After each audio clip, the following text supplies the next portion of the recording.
Meramalkan masa depan. Ya, usaha untuk meramal masa depan sudah terjadi sejak dahulu kala.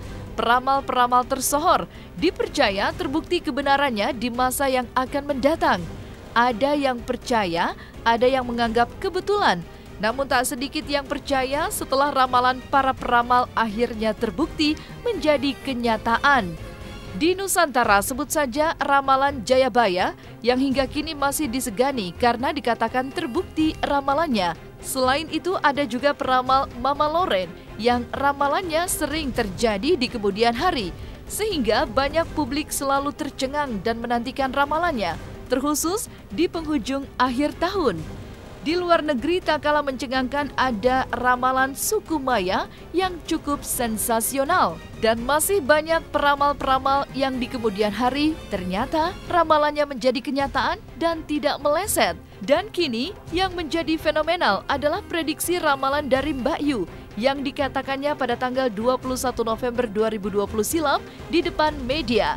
Mbak Yu menjelaskan dan memprediksi di tahun 2021 akan terjadi kejadian jatuh pesawat yang akan mengakibatkan korban jiwa. Dan yang membuat publik tercengang adalah Mbak Yu dapat memprediksi dengan tepat ciri-ciri simbol dan gambar pesawat yang jatuh pada tahun 2021. Lalu apakah ramalan Mbak Yu hanya sebuah kebetulan belaka? Atau memang merupakan sebuah penerawangan supranatural yang tentunya memiliki ilmu batin yang tidak bisa dibuktikan secara ilmiah? Entahlah. Namun yang pasti, jatuhnya pesawat Sriwijaya Air Jakarta Pontianak menghentakkan publik di awal tahun 2021. Lalu, seperti apa kisah co-pilot Sriwijaya Air SJ182 yang hilang kontak dan sudah dinyatakan jatuh oleh pihak berwenang? Lalu, bagaimana pihak keluarga menjelaskan berita simpang siur tentang jadwal penerbangan co-pilot terakhir Diego Mamahit? Dan seperti apa update dari kabar pencarian pesawat Sriwijaya Air SJ182 Jakarta Pontianak yang jatuh di sekitar Kepulauan Seribu? Saksikan selengkapnya hanya di Cumicam In-Depth berikut ini. Hai Cumi Lovers, bersama Cumicam In-Depth kami sajikan kabar lengkap, mendalam dan akurat dari narasumber terpercaya. Dan jangan lupa untuk like, subscribe dan juga share channel YouTube ini.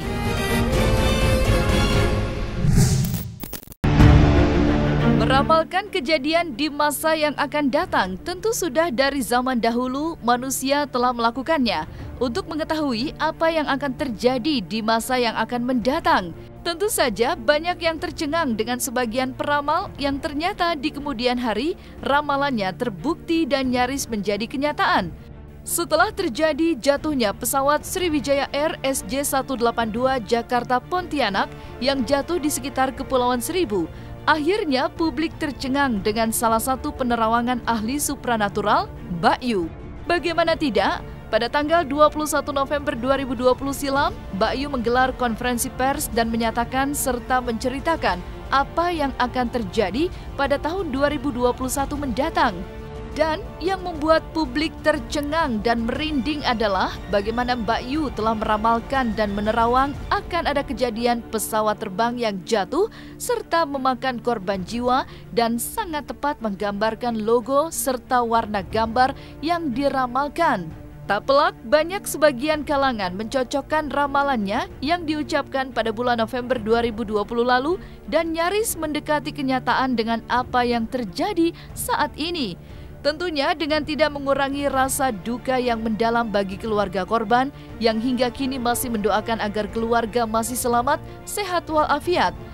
Maka seperti inilah ramalan Mbak Yu yang nyaris mendekati kenyataan saat menggambarkan warna dari pesawat yang jatuh di tahun 2021. Terima kasih buat rekan media semuanya yang telah hadir di hari ini, yang telah menyempatkan waktunya di sela kesibukan Anda semuanya. Di sini saya akan menerawang kondisi 2021, tapi saya akan sedikit mundur di akhir bulan ini menjelang 2021. Jadi buat yang semuanya mungkin mau nanti setelah saya ceritakan ataupun saya buka semua, kalaupun ada pertanyaan silahkan sebelum semuanya berlanjut, karena biar nggak sepenggal-penggal nanti malah kurang bagus ya nanti hasilnya. Ada pertanyaan lagi yang mau dititipkan dulu? Apa lanjut? Oke. Bismillahirrahmanirrahim. Jadi kan di 2019 kemarin kan dari terawangan saya di awal tahun 2020 akan ada bencana seperti banjir yang di rumah-rumah mewah. Itu kita membuka tabir dulu di 2020.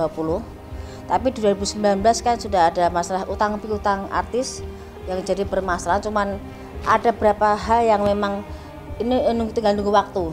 Jadi saya pribadi tidak mendoakan orang untuk sakit ataupun bercerai ataupun meninggal, tapi pada konteksnya saya bicara bahwa orang yang meninggal saya akan menyebutkan berapa hari sebelumnya ataupun berapa bulan berikutnya dengan inisial dengan sakit apa yang diderita. Kebanyakan kemarin kan jantung dan sakit yang mendadak, itu udah saya sebutkan juga. Dan mungkin ada yang juga memang belum terlaksana dari terawangan saya, hanya menunggu waktu. Tapi secara garis besar dari 1 sampai 100 dari terawangan saya, mungkin media bisa ngecek berjalan hampir 70%, 30% tinggal menunggu kejadian berikutnya. Dan ada juga insiden pesawat. Insiden pesawat akan ada lambang warna merahnya dan ada yang biru, cuman insidennya nggak terlalu berat yang biru, tapi yang ada warna merahnya bermasalah dan ada korban jiwa.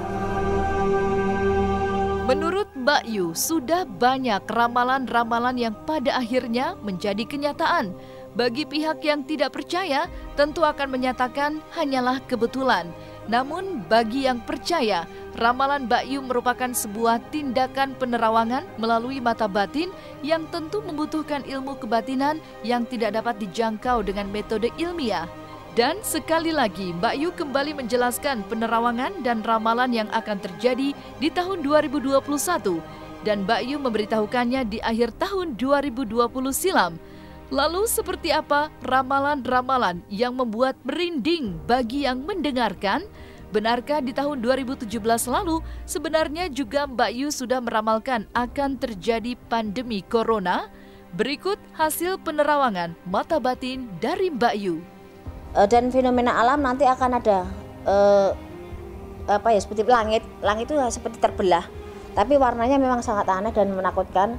Itu ada di beberapa titik dengan model yang sama. Itu jadi perbincangan. Dan saya juga bilang kan bahwa 2020 saya sebutkan di 2019 bahwa ada beberapa macam fenomena alam dan ini akan terulang lagi. Juga seperti saat saya bicara soal corona, tapi saya bilangnya bukan corona, Pagebluk. Di Pagebluk di 2017 saya sempat bicara bahwa akan ada Pagebluk, cuman saya tidak bisa menjelaskan karena saya hanya bisa melihat orang meninggal banyak kena perlip yang seperti kayak kena kesorot lampu itu loh.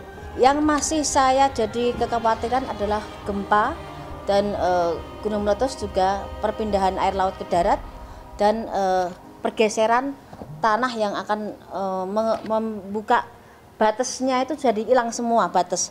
Itu tidak hanya satu wilayah, tapi ada beberapa tempat dari wilayah juga yang dataran tinggi yang biasanya aman untuk kita cari hal yang mungkin ada gempa ataupun banjir, nanti akan air debitnya itu akan naik dari sela-sela tanah pun akan di dataran tinggi juga bisa. Jadi kalau dataran tinggi sudah kesentuh air, otomatis bawah juga akan sebagian tenggelam. Seperti itu. Itu ada juga di Jawa Tengah, ada juga banjir-banjir bandang, dan yang tidak dikira juga di Jakarta nanti konfliknya bukan masalah sampah atau buku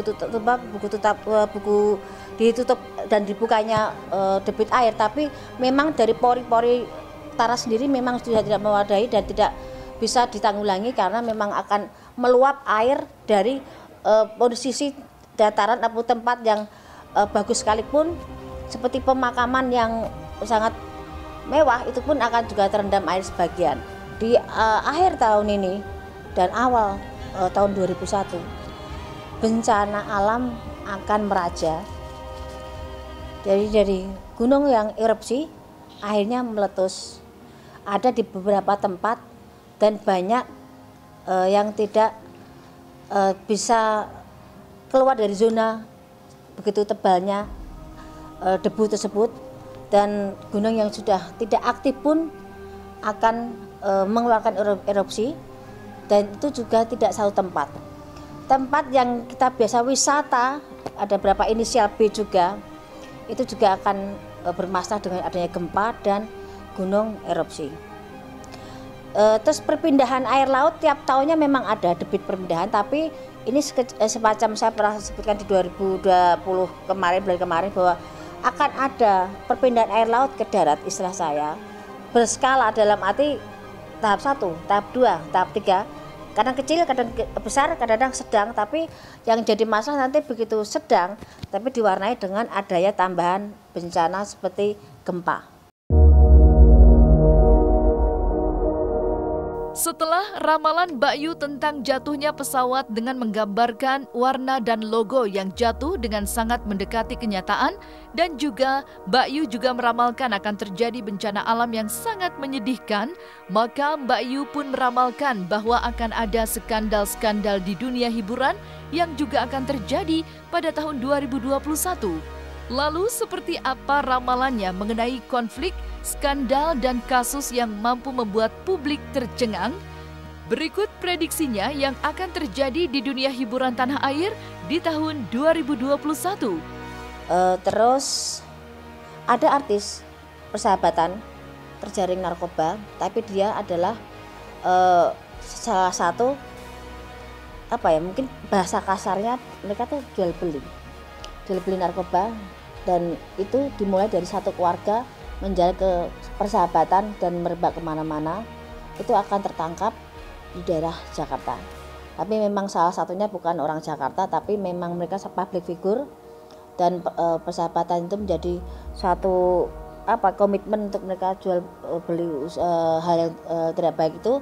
Cuman nanti justru gegernya, karena kita ini zamannya semakin susah, orang mencari rezeki semakin susah, dan banyak orang berpikir secara instan untuk bagaimana mendapatkan rezeki. Ada artis yang seorang wanita, mungkin kalian tahu banget, saya pasti yakin mereka tahu, Anda juga media. Ada artis yang sangat berkesan kebal hukum, tapi di 2001 dia jatuh dan terkena kasus hukum yang di luar perkiraan dia, bisa sampai memasukkan dia dalam sel. Wanita. Jadi kasusnya dianggap sepele, dianggap hal yang seakan dia bisa terus di atas angin, dan merasa yang semua tidak tersentuh.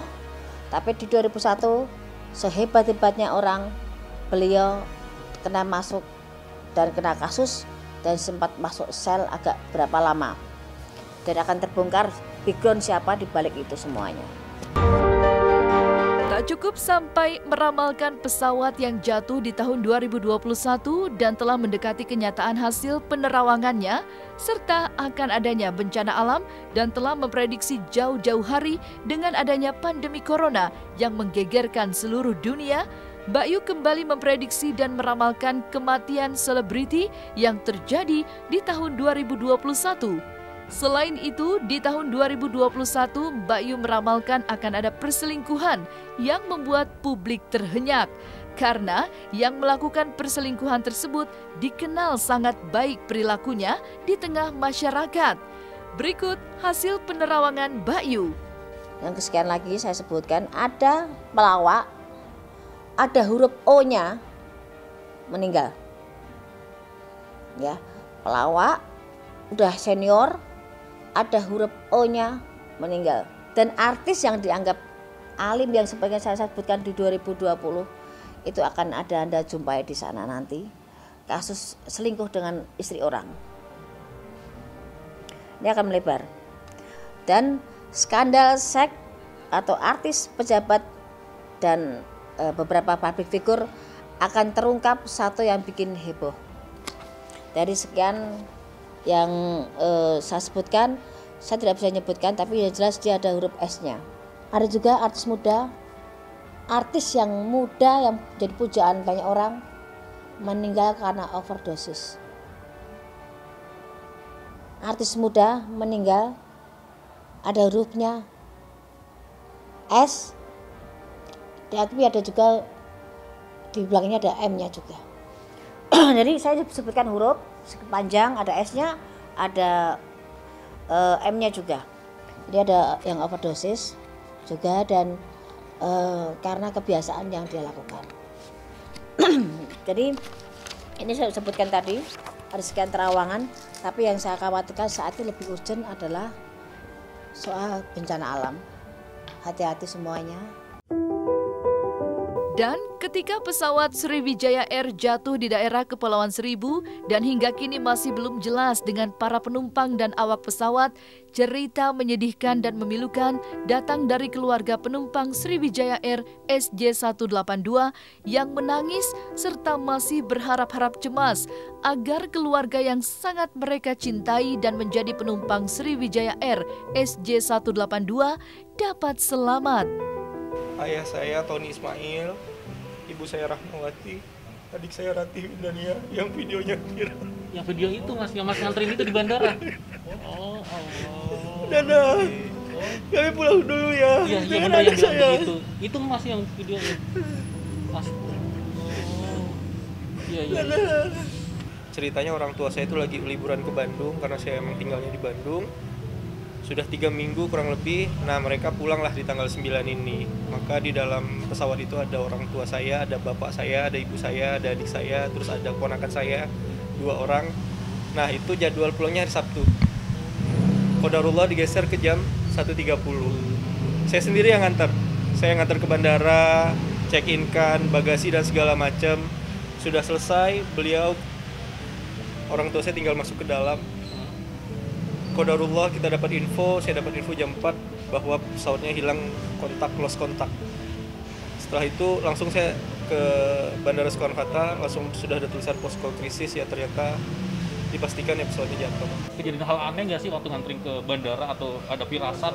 Nggak ada, justru itu yang saya ceritain itu, orang tua saya itu kan, ayah saya, bapak saya itu nggak pernah mau jamak sholat. Dia nggak pernah mau gabungin, nah tiba-tiba hari itu siang-siang tuh dia nanya saya, Pan, bapak boleh nggak jamak antara zuhur sama asar? Ya saya bilang boleh pak. Iya. Kan bapak nggak tahu nyampenya jam berapa dan bapak nggak tahu nanti mau kemana dulu. Itu kata-kata saya yang keluar. Nah qadarullah ternyata ya beliau untungnya sudah sholat dan sudah jamak, dan ternyata saya dapat info pesawatnya jatuh. Sosok di mata mas dari kelima korban itu sendiri seperti apa menurut mas? Itu keluarga saya mas, bapak, ibu, adik saya 2 bersaudara. Udah nggak ada siapa-siapa lagi. Bapak, ibu, adik saya itu lagi hamil. Iya. 5 bulan. Suaminya nunggu di Pontianak. Semua ada di pesawat itu. Dan sampai sekarang kita nggak tahu kabar beritanya. Jadi sekarang saya tinggal pasrah aja pada Allah. Serahkan semua pada Allah. Duka dan kesedihan bukan saja dirasakan keluarga dari penumpang pesawat Sriwijaya Air dengan nomor penerbangan SJ182. Rasa sedih dan masih berharap-harap cemas juga datang dari keluarga awak kabin. Salah satunya adalah keluarga dari co-pilot Sriwijaya Air SJ182, Diego Mamahit. Sempat beredar kabar jika sebenarnya co-pilot Diego Mamahit seharusnya tidak termasuk dari jadwal penerbangan yang menyebabkan pesawat Sriwijaya Air SJ182 jatuh. Namun, seperti apa sebenarnya jadwal penerbangan dari co-pilot Diego Mamahit pada hari nahas tersebut? Lalu seperti apa sosok co-pilot Diego Mamahit di mata keluarga besarnya? Proses antemortemnya tadi pagi, orang tua sudah diambil sampel darah untuk DNA, dan kami saat ini sedang menunggu dari pihak Sriwijayanya untuk berikan kelengkapan berkas dari dental record milik Kapten Diego, sama kami juga lagi mau bikin surat pernyataan yang tadi diminta oleh dokter yang bertugas, surat pelengkap. Jadi yang diminta surat keterangan bahwa anak Kapten Diego itu memang benar anak kandung dari kedua orang tuanya, dan dental record untuk dari pemeriksaan dokter gigi, ijazah karena ijazah harus asli karena yang diperlukan itu sidik jari sama apa lagi tadi, apa ya? Itu aja kayaknya deh sama DNA. Memang schedule-nya memang seperti itu. Memang Kapten Diego itu sempat ada kabar simpang siur, keluarga taunya Kapten Diego mau ke Padang.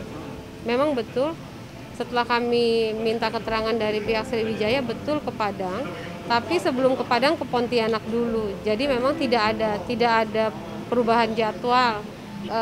Memang schedule-nya normalnya dari Jakarta Pontianak ke Padang baru kembali ke Jakarta. Yang pasti sedih, tapi orang tuanya, kami keluarga yang masih berharap kita tetap tunggu hasil yang pasti. Orang tua terlebih istri, anak, kami semua keluarga, kami masih berharap pada mujizat apapun itu yang terbaik yang kami harapkan. Istrinya pasti syok ya, keluarga aja syok, apalagi istrinya yang masih ada anak kecil. Jadi mohon dimaklumi kalau istrinya tidak bisa, harus secara pribadi datang ke sini bawa anak, mungkin belum, pribadi yang humble, baik, penuh pengertian, dan selalu tenang. Dia selalu senyum sama orang, yang pasti dia sangat sayang sama istri dan anaknya. Dia juga sayang sama, jadi mereka berusaha karena mereka suami istri itu punya jadwal karena mereka tinggal di rumah sendiri. Jadi mereka berusaha bagaimana membagi waktu untuk ke rumah istrinya, ke rumah orang tua istrinya, ke rumah orang tua Diegonya. Jadi buat saya luar biasa. Dan kebaikannya dia itu bukan kebaikan yang dibuat-buat, karena Diego cuma kelihatannya senyum-senyum, dan memang seorang yang murah senyum ya sudah Kapten Diego ya buat kami di keluarga ya. Kami segenap redaksi Cumi-Cumi mengucapkan turut berduka cita atas musibah jatuhnya pesawat Sriwijaya Air SJ182.